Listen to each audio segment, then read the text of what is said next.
Telangana voter జాబితా సమగ్ర ప్రత్యేక సవరణ సన్నాహక కార్యక్రమం కొనసాగుతోంది. ఇవాల్టి నుంచి ఈ నెల 24 వరకు ఎన్యూమరేషన్ ఫారాల ముద్రణతో పాటు బూత్ లెవెల్ ఆఫీసర్లకు శిక్షణ ఇస్తారు. 25 నుంచి అసలు కార్యక్రమం ప్రారంభమవుతుంది. తెలంగాణలోని ప్రతి ఓటరు వివరాలను పరిశీలించి అర్హుల పేర్లు మాత్రమే ఓటరు జాబితాలో ఉండేలా కొత్త జాబితాను రూపొందిస్తారు. తెలంగాణ వ్యాప్తంగా 88,13,000 మంది ఓటర్ల వివరాల్లో కంప్యూటర్ సాఫ్ట్వేర్ ఇప్పటికే తప్పులను రెడ్ ఫ్లాగ్ చేసింది.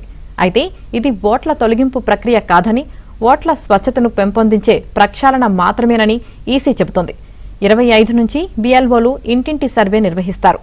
దీని ఆధారంగా జూలై 31న ముసాయిదా ఓటరు జాబితాను విడుదల చేస్తారు.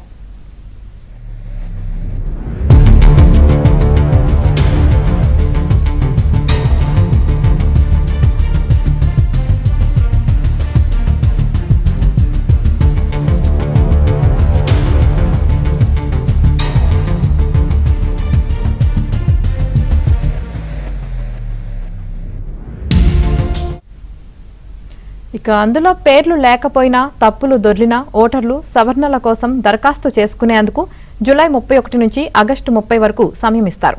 ఫిర్యాదులపై విచారణ, పరిష్కార ప్రక్రియను సెప్టెంబర్ 28 నాటికి పూర్తి చేస్తారు. తుది ఓటరు జాబితాను అక్టోబర్ 1న ప్రచురిస్తారు. బీఎల్ఓలు ప్రతి ఇంటిని సందర్శించి ఇప్పటికే ఓటరు జాబితాలో ఉన్నవారికి ఎన్యూమరేషన్ ఫారాలను అందజేశారు. ఓటర్లు తమ పేరు, వయసు, కుటుంబ సభ్యుల వివరాలు, చిరునామా వంటి సమాచారాన్ని పరిశీలించి అవసరమైతే సవరణలు సూచించవచ్చు.